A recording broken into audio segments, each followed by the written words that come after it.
23장입니다. 레위기.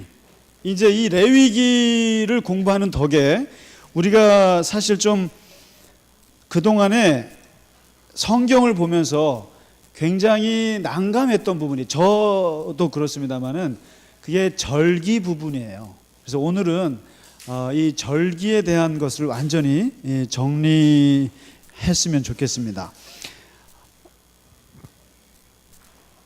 23장, 24장, 25장까지가 이제 나오는데요. 다시 한번 말씀드립니다만은 레위기라고 하는 것이 구별의 책이지 않습니까? 구별의 책인데 이 무엇을 구별하는가? 그러니까 이제 이것을 조금 신앙적인 용어로 바꾸면 성별이라고 합니다. 성별이라고 그러고 이걸 이제 또 다른 말로 하면 이제 성결. 이걸 이제 우리가 우리말로 하면은 이제 거룩이거든요. 이 거룩인데 이 거룩이라는 말에 이제 쭉 원어로 이제 원래 의미를 쫓아가 보면 그야말로 분리란 말이죠. 분리인데 무엇을 분리하느냐 했을 때 몇 가지 구별시켜야 되는 것들이 있었죠. 그러니까 이제 장소도 구별해야 되고, 두 번째는 사람도 구별해야 되고, 그리고 이제 뭐 여러 가지. 근데 그 중에 하나가 이 시간이라는 것이 있습니다. 시간. 이스라엘이 아주 잘 개발해낸, 그리고 뭐 인간이라고 하면 항상 이제 중요한 것이 이 절기, 명절 이런 거거든요. 근데 이 시간을 따로 떼어놓는 것을 하게 되는데, 다른 것보다도 무엇보다도 이스라엘 사람들이 강조했던 것이 이 시간관념이에요. 이 시간에 대한. 그래서 이스라엘 사람들이 이스라엘이 아주 발달한 것이 바로 역사의식입니다. 역사의식. 이 역사라고 하는 것은 시간의 문제거든요. 이 시간의 흐름에 어떻게 이제 인식을 하느냐, 이것이 굉장히 강하고, 그래서 역사, 이 시간을 뜻하는 말이 두 단어가 있어요. 뭐냐면은 카이로스라는 단어가 있고요. 그 다음에 크로노스라는 단어가 있어요. 크로노스. 이게. 근데 우리가 보통 말하는 역사를 크로노스라고 생각을 해요. 이게 크로니클이라고 그러지 않았습니까? 그러니까 1월 달에 뭐 했고, 2월 달에 뭐 했고, 2015년에 뭐 했고, 16년에 뭐 했고, 이렇게 순서대로 그냥 나열하는 것이 크로노스입니다. 이 크로니클, 연대기라는 거죠. 그런데 성경에서 나오는 시간 중에 하나가 이 카이로스라는 게 있어요. 이 카이로스는 뭐냐면 이거 신앙의 시간인데 하나님의 때라는 뜻입니다. 하나님의 때. 하나님이 역사에 개입해서 들어오는 어느 한 순간, 이런 때, 카이로스라는 게 어느 순간, 그리고 결정적인 시간, 이걸 이제 카이로스라는 거예요. 그래서 사람이 그냥 내가 예를 들면 이제 인생에 있어서 두 가지를 말할 수 있는 건, 내게는 두 가지 시간이 있는 거죠. 김상기의 카이로스가 뭐냐? 저는 몇 년도에 태어나서 몇 년도에 무슨 국민학교라고 하면 안 되죠. 초등학교 나오고, 이게 크로노스예요. 그래서 뭐 어느 대학을 갔고, 대학원을 갔고, 뭐 목회를, 이게 크로노스거든요. 그게 저의 인생인데, 그러면 김상기 너의 카이로스는 뭐냐? 그거는 제가 중3 때 아버지를 여의고 제가 복음을 듣고 예수를 믿게 된 그 시간이 한 번의 카이로스가 있었죠. 주님이 나를 찾아오셨던 카이로스가 있고, 또 내 인생에 하나님께서 나에게 엄청난 고난을 주셨던 그런 또 카이로스가 있고, 인생에 몇 가지 카이로스가 있어요. 근데 그거는 이제 사람마다 다른 거죠. 근데 이 성경은 강조하는 게 이 카이로스예요. 카이로스인데 이 카이로스를 어떻게 알아? 구별시켜라라는 거예요. 그래서 이제 이 시간을 어떻게 구별하느냐, 그러면서 이제 이 레위기에서 정리를 해주는데, 23장을 한번 보시죠. 먼저 기본적으로 이스라엘 이 레위기에서 7자라고 하는 것을 기준으로 해서 생긴 정기적 절기가 있어요. 이게요. 그러니까 7자라는 기준으로 해서 만들어낸 세 가지 아주 정기적인 그러한 절기가 있는데, 그게 뭐냐면 치를 기준으로 한 겁니다. 했을 때 첫 번째가 안식일입니다. 안식일. 그다음에 두 번째가 안식년입니다. 두 번째가. 그다음에 세 번째가 희년이에요. 이것은 마치 말장난 같은데 7일 갖고 장난을 한 거죠. 7일 가지고 한 건데 안식일은 며칠이죠? 7일 만에 오는 거죠. 그다음에 안식년은 7년 만에 오는 거예요. 희년은 뭐죠? 7 곱하기 7년입니다. 그래서 50년 만에 오는 거예요, 이게. 그래서 이게 여러분 그 불교에서 사구제 하잖아요. 사구제라는 게 77이에요, 77. 근데 이 성경에도 77절이라는 게 있어요. 좀 이따 다루겠습니다만은. 그래서 이 희년 50년 오는데 이 안식일이라고 하는 것은 의미가 다 있어요. 안식일은 여기서 안식일에서 하나님이 가장 구별시켜야 되는 게 뭐냐면 노동입니다. 노동의 해방이에요. 노동 해방입니다. 이게 안식일이라는 게. 그래서 이게 그 출애굽기부터 안식일 훈련을 굉장히 많이 시키거든요. 근데 왜 그러냐면 400년 동안 노예 생활하면서 이들에게는 7일째 쉰다는 개념이 없었어요. 그러니까 7일 중에 하루 쉰다는 건 없어요, 노예한테. 그런데 그들에게 하나님이 창조해서 만들어낸 게 이게 바로 이 안식일 개념입니다. 안식일. 그래서 창세기에서 그 세상을 창조하는 것도 요 안식일 요 구도를 따르지 않습니까? 요 구도를. 하나님도 그날 쉬었다. 너네가 왜 안 쉬냐? 이게 안식일인데 안식일에서 제일 중요한 건 노동을 쉬는 거죠. 노동 중단입니다. 그러니까 이제 이게 오늘날에 지금 이제 주 5일제가 됐습니다만은 이 노동이라고 하는 문제가 노동이 우리에게 큰 축복이기도 하면서도 노동은 계속하면 안 돼요. 이거는 쉬어야 되는데 그게 성경에서는 7일 만에 쉬어라. 그래서 이게 노동의 해방이고요. 이것은 노예로 살던 이스라엘 백성들에겐 굉장히 유의미한 거예요. 이게요. 안식일이. 그 다음에 이 안식년은 뭐냐면 7년이 되면 안식년에는 토지를 해방시켜라. 토지 해방입니다. 이게. 다시 말해서 노동을 쉰다는 것이 노동을 중단하라는 뜻입니다. 이게. 노동을 중단하라는 뜻이고요. 토지를 쉬게 하라는 거예요. 토지를. 그러니까 밭도 땅도 매년마다 그냥 몇백 년을 그렇게 울고 먹으면 안 된다는 거예요. 참 놀라운 거예요. 그래서 이게 하나님은 항상 두 가지가 있던 거죠. 하나는 인간에 대한 배려와 자연에 대한, 자연과 인간 이 두 가지가 같이 항상 가는데 이 땅에 대해서 함부로 하지 마라. 7년째가 되면 농사를 짓다가도 그 땅은 쉬게 하라. 1년 동안. 이걸 휴경이라고 그럽니다. 휴경해라. 밭 갈지 마라. 쉬게 하는. 우리나라도 그렇게 하죠. 농사 지을 때. 그죠? 근데 이 휴경. 이게 어떻게 보면 굉장히 과학적으로 참 합리적인 것 같아요. 그 다음에 이제 7년을 7번을 반복을 해서 50년이 돌아오면 이것은 엄청난 날이에요. 엄청난 해요. 이게 기독교에서 희년이라고 하는 게 희가 기쁠 희자예요. 그래서 이게 기쁜 해입니다. 기쁜 해인데 이 기쁜 해에 해야 될 것이 세 가지가 있어요.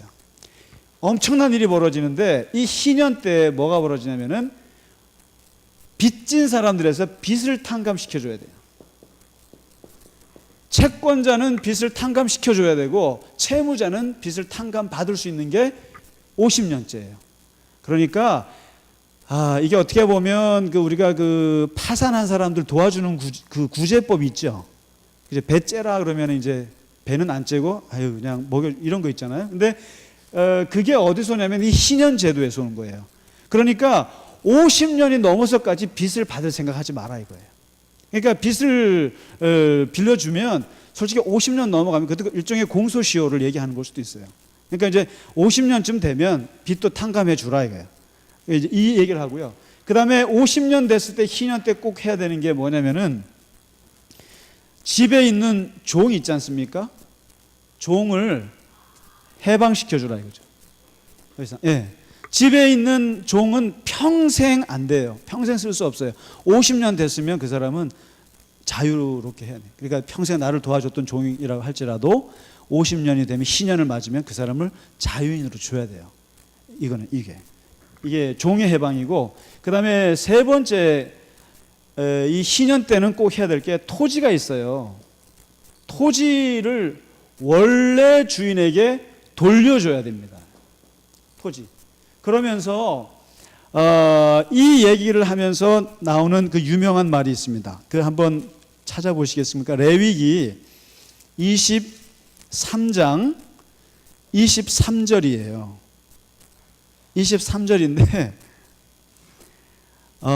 여기에 참, 토지를 영구히 팔지 말 것은 토지는 다 내 것임이니라, 이게 있습니다. 제가 이번에 예수원을 갔더니 예수원 입구에 이렇게 편말들이 있어요.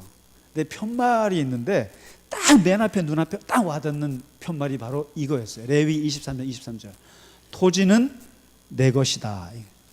이게 하나님의 말씀이거든요. 그래서 그 대천덕 신부님이 토지 공개념, 그 다음에 토지를 사유화하는 것에 대해서 평생을 반대하시면서 토지를 사람들과 공동으로 쓸 수 있도록 하는 운동을 하셨던 분이 이 대천덕 신부님이죠. 이분이 굉장히 신앙적으로 깊으시면서도 신앙이 깊음과 동시에 토지에 대한 운동, 땅에 대한 운동을 평생 하셨어요. 그래서 그 예수원 딱 바로 그 입구에 토지는 내 것임이니라, 레위기 23장 23절. 근데 이게 바로 희년 때 풀어야 될 문제입니다. 이게 토지. 그러니까 영원히 내가 토지를 소유한다, 이건 없는 거예요, 성경에서요. 그래서 이 토지 공개념이 우리나라 한때 김영삼 대통령 때가 나왔나요? 그때 나올 때 사실은 이게 성경적 개념입니다. 이게 구약에 토라에서 나오는 얘기입니다. 그래서 희년 때는 이 세 가지를 해야 돼요. 그래서 사실 이제 우리가 기독교에서 어떤 희년 운동을 할 때, 이게 한때 참 많은 그 사회 운동의 모티브로 썼던 게 희년 사상입니다. 희년. 풀어줘라. 기업인들도 너무 그러지 말고 빚도 좀 갚아하고 토지도 다 돌려주고, 뭐 이런 이 희년입니다. 그래서 이 7일 기준으로 해서 안식일은 노동해방, 안식년은 토지해방, 그리고 희년은 빚, 종, 토지해방, 이 세 가지를 이제 있습니다. 그래서 요 기본적인 절기, 매일마다 7일마다 돌아오고 7년마다 돌아오고 50년마다 돌아오는, 이것은 항상 지킬 것이고, 이것은 거룩한 날이다, 거룩한 해요, 거룩한 주일이다, 이렇게 이제 잡히고요. 그 다음에 이제 지금부터 보실 게 이스라엘 7대 절기입니다. 이제 이거는 좀 더 이상 성경을 읽으실 때 고생하지 않으셨으면 좋겠어요. 왜냐하면 이 이스라엘이라는 나라가 이 절기가 종교력이 있고, 그다음에 그 일반 민간력이 있어요. 있는데 이렇게 이게 이렇게 하면은 이제 바깥이 종교력이에요. 일종의 그 종교력인데 1월, 2월, 3월, 4월, 5월, 6월, 7월, 8월, 그다음에 10월, 11월 이렇게 되어 있습니다. 그래서 이게 이제 1월, 2월, 3월 이게 종교력입니다. 5, 6, 7, 8, 9, 10, 11, 12 이렇게 되어 있고요. 그리고 이제 그 사람들은 1월 달이라고 하니까 1월 달이라고 하니까 우리가 1월인 줄 알아요. 그런데 그 사람들이 1월일 때는 우리는 3월이에요. 3월, 4월 이게 좀 겹치긴 합니다만 5월 이렇게 그냥 간단하게 이해하기 쉽게 6월 이게 이제 우리가 말하는 그거예요. 7월, 8월, 9월, 10월, 11월, 12월 왜 이러지? 1월, 2월 이렇게 됩니다. 이게 이제 우리가 보통 생각하는 그 민간력이고요. 이제 우리가 좀 주의해서 볼 게 종교력이에요. 근데 종교력인데 이스라엘 사람들은 대표적인 절기가 딱 7개가 있어요. 7개가 있는데 1월 달에 뭐가 있냐면 1월 달에 딱 3개가 있어요. 1월 달에 그러니까 종교력으로 따졌을 때 1월입니다. 1월 달에 1월 14일이 6월절이에요. 6월절. 이게 하루짜리입니다. 하루짜리. 그 다음에 그 다음날 15일이 무교절이에요. 들어보셨죠? 들어보기는. 무교절. 요거는 7일짜리예요. 7일짜리. 그러니까 15일부터 사실은 21일까지 하는 거예요. 요거는. 그 다음에 16일이 초실절입니다. 초실절. 이거 하루짜리예요. 요게 1월 달에 몰려 있어요. 7개 절기 중에 3개가 몰려 있는데, 다시 말해서 이 6월절, 무교절, 초실절, 이 3일이라고 하는 거, 이 3개가 이제 1월 달에 있는데, 6월절이라고 하는 것은 아시죠? 예, 이스라엘 출애굽에 출발한 날짜가 6월절이에요. 14일 날 밤에 출발했어요. 14일 날 밤에 그냥 이스라엘 백성들의 문설주에 피 바른 집들은 죽음의 사자가 넘어가고, 요 날이 14일이에요. 이게 일종의 민족 해방절입니다. 일종의. 그러니까 이 6월절에 그 출애굽을 준비 땅 하는 날이 14일입니다.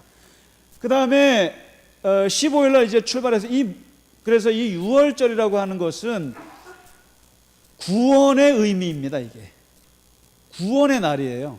그 다음에 해방절입니다. 해방절. 일종의 민족 해방의 문제예요. 그 다음에 15일은 무교절은 다음 날 출발한 날은 왜 이거는 무교라는 게 뭔지 아시죠? 네, 떡에 누룩을 넣어야 맛있는데 그날 밤만큼은 누룩을 넣지 말고 이스트를 넣지 말고 딱딱한 떡을 먹고 허리띠에 띠를 띠고 지팡이를 들고 신발을 신고 서서 먹으라 그랬거든요. 그러면서 이 무교절 주님이 가라고 하기 전까지 이게 이 떡을 먹는데, 이것을 현대 이스라엘 사람들이 7일 동안 그 딱딱한 떡을 먹으면서 고난을 기억하라는 의미입니다. 고난 기억. 그러니까 그 우리 조상들이 광야 출발하기 전에 그 딱딱한 떡을 먹었을 때의 그 고난, 그 노예에 억압받았을 때의 아픔들, 이걸 기억하라. 이거를 7일 동안 합니다. 7일 동안 계속 이걸 무교 딱딱한 떡을 먹는 거고요. 그 다음에 이 초실절이라고 하는 것은 이게 첫 열매, 이제 광야로 들어가기 전에, 그래서 이게 첫 열매를 딱 땄을 때 그 첫 열매 한 단을 하나님께 드리는 날이에요. 그래서 이것은 초실절은 첫 열매의 의미가 있어요. 열매요. 그래서 이 초실절 신앙을 따라서 신앙이 있는 청년들이 취직을 해가지고 첫 월급을 따면 어떻게 해요? 예, 헌금을 하죠. 정말 은혜로운 일이죠. 예, 처음 월급 받은 거야 하면서 연애하는 데 쓰지 않고 하나님께 탁 드린 거야. 한 달 월급치를 딱 드린 사람이 있어요. 정말 멋있어. 많아지기를 축원합니다. 아무튼 근데 이 문제는 이 세 가지 1월 달에 이 세 가지의 중요한 절기가 시작되고, 요걸 이제 신약으로 넘기면 참 재밌는 것이 예수님이 6월절 날 재판을 받습니다. 6월절 날. 이게 금요일이에요. 예수님이 이날 죽으세요. 6월절 날 죽으시고 무교절 날 15일 날 토요일 날 무덤에 계셨어요. 무덤에 계셨고, 그 다음에 초실절 날 부활하시면 부활. 이게 기가 막히게 예수님이 그걸 타임을 맞췄어요. 6월절 날 재판받고 죽으시고, 그리고 무교절 날 무덤에 하루 계시고, 다음 날 주일 초실절 날 안식일 다음 날 토요일 다음 날 그날 부활하신 거거든요. 이게 그렇게 해서 요게 이제 신약으로 연결이 되고요. 그 다음에 언제가 있냐면 이 초실절로부터 50일이 되는 날이 있습니다. 이게 자꾸 이게 77이 참 중요합니다. 7 곱하기 7. 근데 한 가지 여기서 좀 짚고 넘어가야 될 게, 이게 그 성경 읽을 때 오해하지 않으시길 바라는 게, 유교절, 무교절, 그렇죠. 요거는 뭐 요 단어밖에 없죠. 그 다음에 3월 6일쯤입니다. 3월 6일쯤에 초실절로부터 50일이 되는 날을 뭐라면 오순절이라고 합니다. 오순절. 이게 오순절이에요. 오순절은 무슨 날이냐면은 두 번째 여름 수확이 끝나는 날이 오순절이에요. 그래서 이것을 다른 말로 뭐라고 얘기를 하냐면은요, 77절이라고 돼요. 왜요? 왜 77절이라고 그럴까요? 초실절부터 7주까지 7 곱하기 7. 그래서 77절이라고 하기도 하고, 요거를 맥추절이라고 합니다. 맥주절이 아니고요. 맥추절. 그래서 우리 교회는 맥추감사절을 그렇게 세게 안 보내는데 한 5월 달쯤 되면 우리가 맥추감사절이라는 게 있기는. 근데 이제 잘 안 지키는데 바로 이 오순절에 일종의 이 오순절이라는 게 뭐냐면 오늘날 우리의 추수감사절입니다. 이게 일종의 추수감사절. 그 사람들은 여름에 추수를 한 것을 이제 하나님께 감사하는 겁니다. 그래서 오순절은 일종의 감사절이에요. 두 번째 수확을 하고 나서 감사를 하는데 놀라운 것은 이 오순절이 이 기독교에게는 어떤 의미가 있는 날이냐면 이 날이 교회가 탄생한 날이에요. 교회라는 것이 탄생한, 뭐죠? 오순절 성령 강림한 날이 이 날이에요. 그래서 예수님이 유월절에 돌아가시고 무교절에 무덤에 계시고 초술절에 부활하시고 40일을 이 땅에 계셨죠. 40일을 계시다가 승천하셨어요. 그리고는 제자들이 마가의 다락방에 가서 열흘을 기도한 거예요. 열흘을 기도하다가 오순절날 성령이 그냥 임한 거예요. 그러니까 하나님도 굉장히 뭐라 그럴까요? 아주 엔터테인에 능하신 분이시라. 그렇지 않으세요? 아주 구약에 딱 맞춰가지고 죽으시고 부활하시고 말이죠. 그러니까 기억하기 좋게. 그리고는 오순절에 맞춰서 왜 꼭 기도를 왜 3일 만에 응답할 수도 있지 않습니까? 근데 꼭 열흘을 기다렸다가 오순절날 될 때 성령이 그냥 임한 거죠. 그러니까 열흘을 기도한 거죠. 그래서 이때가 기독교로서는 교회가 창립일이고 그리고 이 날이 성령이 강림한 날이에요. 그래서 이 오순절이 3월 6일에 있고요. 그래서 이게 이제 네 번째 절기가 되고 그러다가 이제 없어요. 3월에 하고 4월, 5월 없어요. 6월 없어요. 없다가 7월에 가서 이제 뭐가 있냐면은 7월에 갑자기 세 가지가 생깁니다. 7월 1일. 7월 1일이 뭐냐면 바로 나팔절입니다. 나팔절이라는 의미가 이게 뭐냐면 이게 일종의 신년 절기예요. 우리는 1월 1일이잖아요. 근데 이 사람들은 종교력에 7월 1일이 새해 시작이에요. 그래서 새해가 시작된다는 뜻이 바로 이 나팔절입니다. 나팔절. 그러니까 신년 예배가 드리는 거죠. 새 시작. 그 다음에 7월 10일, 열흘 후 10일에 이스라엘로서는 대대적인 절기가 하나 있어요. 아주 중요한 절기인데 심각한 절기예요. 그게 바로 뭐냐면 대속죄일이라는 것이 있습니다. 대속죄일. 이거는 히브리어로도 기억할 수 있습니다. 욤키푸르라고 하는데 이 대속죄일 이 하루 한 날 동안에 엄청난 일을 하게 되는데 이게 쉽게 말하면 대제사장이 지성소에 1년에 한 번 들어가는 날이 이 날이에요. 혼자 들어가는 날이고 그 다음에 거기에서 숫소를 잡고 소도 잡아야 되고 그리고 염소 2마리를 잡아가지고 하나는 죽여서 피를 뿌리고 하나는 아사셀 양이라고 그래가지고요 이것을 유대 광야로 보내는 게 있어요. 여러분 이게 참 신기해요. 종교는 통하는 게 있는지. 불교에서는 뭐 방생이 있죠. 그 의미는 제가 정확히 모릅니다만 하여튼 뭐 방생 있는데 이 대속죄일에는 염소 한 마리를 광야로 내쫓아요. 그러니까 이게 무슨 의미냐면요. 우리가 지은 모든 죄를 네가 짊어지고 광야로 가라. 한 마리는 잡아 죽이고 한 마리는 내쫓고 아사셀 양이라고 하는데 이날 이거를 하는 거예요. 그러면서 이것은 국가적 금식의 날입니다. 이게 대금식이고 그 다음에 이 대속죄일의 가장 중요한 컨셉은 뭐냐면은 자기 자신을 스스로 괴롭게 하라. 자기 스스로를 괴롭게 하는 날, 괴로운 날. 그래서 너의 죄를 괴로워하고 너의 어떤 하나님 앞에 그런 모습들을 괴로워하면서 스스로 회개하고 그리고 이제 스스로 이 금식하면서 하는 날이 이 대속죄일이에요. 그러니까 백성들은 자기를 금식하면서 괴로워하고 대제사장은 그 괴로워하는 백성들을 위해서 지성소에 들어가서 이제 속죄의 기도를 하는 거죠. 이렇게 하는 날이 이제 대속죄일인데 이 날은요 오늘날까지도 비행기 이착륙을 금지시키고 그다음에 자동차 같은 거 절대로 통행 금지시키고 이 날은 그래서 아주 진풍경이라는 거죠. 그래서 이 대속죄일은 굉장히 중요하고 요것을 하고 나서 15일 되는 날 15일이 이게 초막절이에요. 초막절이라고도 하고 이것을 수장절이라고도 합니다. 그 다음에 이것을 장막절이라고도 해요. 이건 왜 하느냐 이거예요. 초막절은 이 초막하면 떠오르는 역사가 어느 역사예요? 기억나세요? 광야 역사예요. 그러니까 이게 지금 이 출애굽이라고 하는 것이 이스라엘 사람들에게는 엄청난 모티브예요. 아까 6월절도 결국 출애굽에서 출발하죠.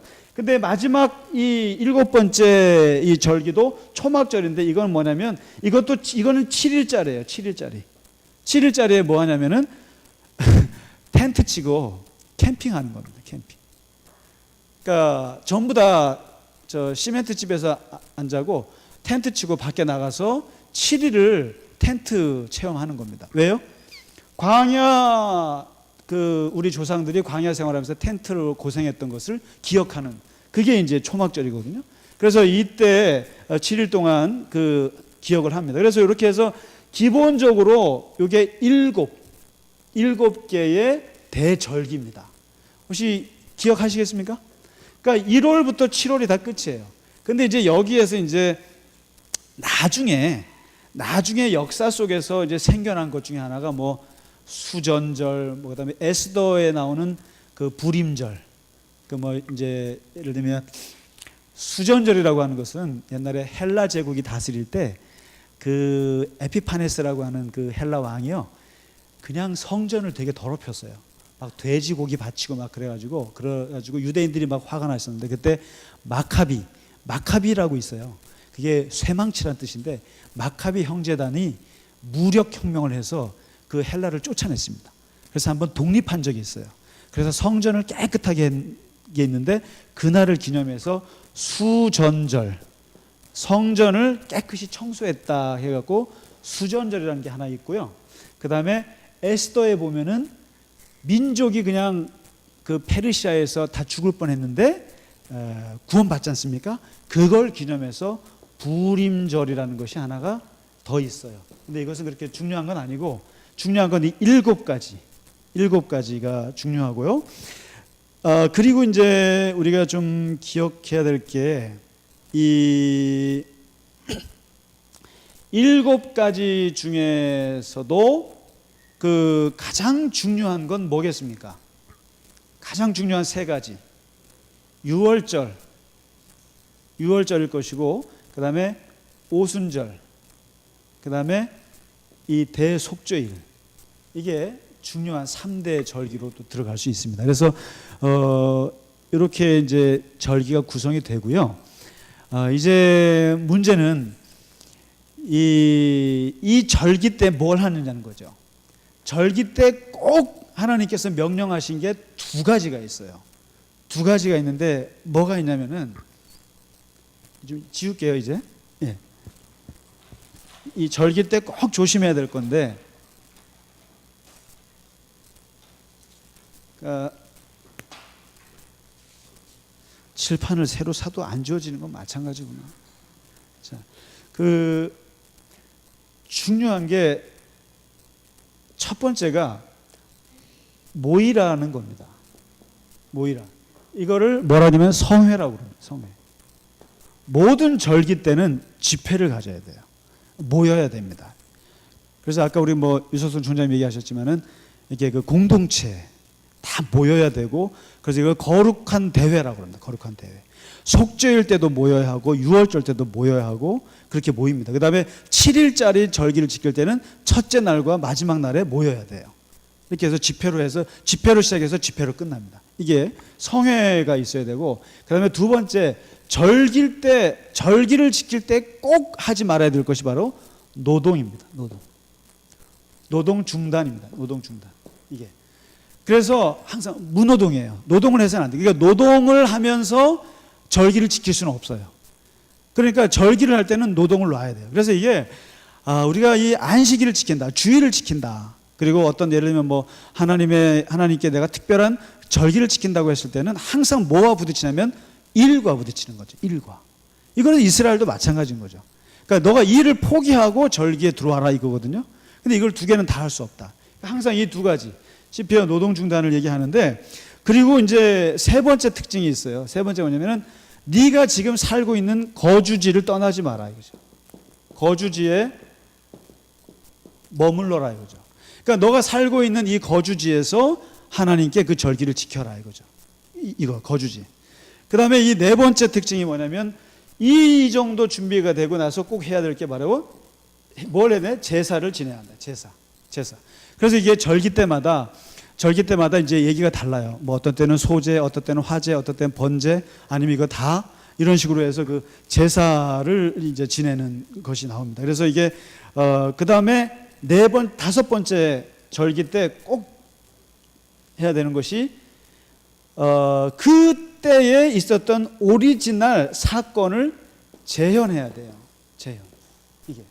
그러니까 예를 들면 이제 이 7일짜리 같은 경우는 대표적이죠. 무교병을 7일 동안 먹는다. 이거 3,000년 전에 있었던 일 그대로.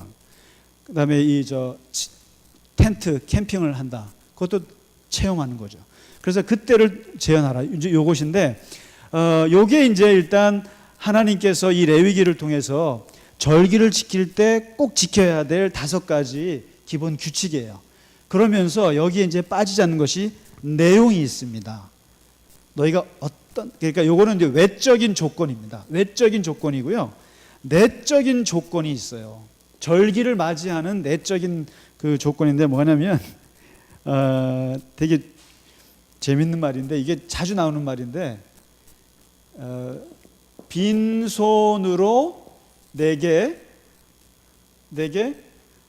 보이지 말지니라. 빈손으로 내게 이게 뭘까요? 빈손이 뭘 뜻할까요? 빈손이 뭘까요? 예? 빈손이 뭐겠습니까? 예물이에요.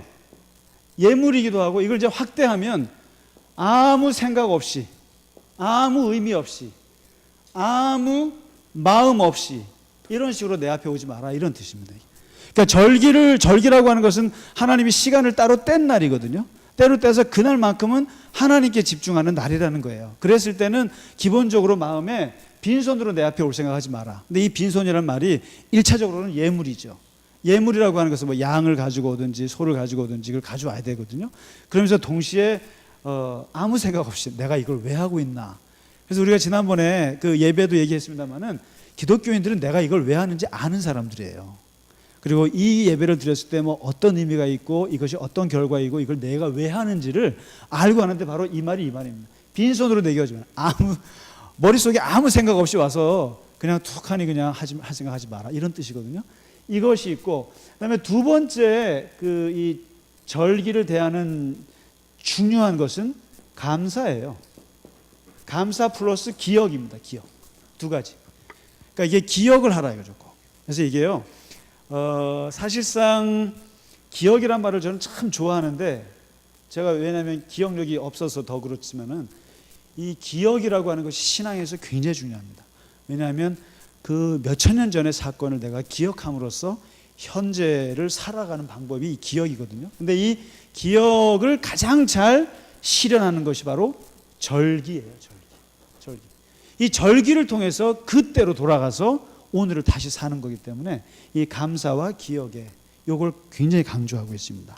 그래서 오늘은 요 정도로 지금 제가 말씀드린 것이 23장부터 25장까지 얘기예요. 25장까지. 그러니까 요 사이에 뭐 여호와 이름을 모독하면 죽여라 뭐 이런 말도 있으면 요거는 좀 생략하고 그냥 이 절기에 대해서만, 그러니까 7자로 말하는 안식일, 안식년, 희년, 그 다음에 특별절기 7개, 그러니까 일반절기 3개죠. 그 다음에 특별절기 7개, 이렇게 해서 1월부터 7월까지 진행되는 그것을 그러니까 절기는 1월 달에 3개, 3월 달에 1개, 7월 달에 3개. 이게 메인 절기라는 거죠. 이해가 되시나요? 그래서 그러면 그 개념을 좀 아시면 성경을 읽을 때 77절은 뭐고 저는 아직도 헷갈려요. 77절은 뭐고 오순절은 뭐예요? 이런단 말이에요. 근데 77절하고 오순절하고 맥추절이 같은 말이에요. 3월 6일 날 하는 거. 이렇게 묶으시면 좋겠고, 초막절은 뭐고 수장절은 뭐예요? 이게 다 같은 절기입니다. 수장절, 우리나라도 그렇잖아요. 그 장로님 뭐 추석을 또 다른 말로 뭐 하죠? 한가위는 뭐고 추석은 뭐고 설날은 뭐예요? 또 뭐 이런 거죠. 그러니까 우리도 똑같은 겁니다. 그러니까 여러 단어가 있듯이 이 사람들도 이 수장절은 뭐 이렇게 곡식이 이제 다 끝나서 이제 보관한다 그래서 수장절인 거고, 그때가 의미는 초막절이고 또 장막절이나 초막절이나 이런 식으로. 그래서 어쨌든 이스라엘의 절기는 7개가 있다라는 거, 그건 기억하셔서 성경을 읽으실 때, 그 다음에 6월절날 돌아가셨대. 그럼 무교절은 뭐야? 근데 이게 14, 15, 16 이렇게 이어진다는 거, 금토일. 그래서 그렇게 하면 좀 이해가 좀 빠르지 않나 싶습니다. 그래서 절기로 인해서 성경을 읽는데 고생하지 않으시기를 주의 이름으로 축원합니다.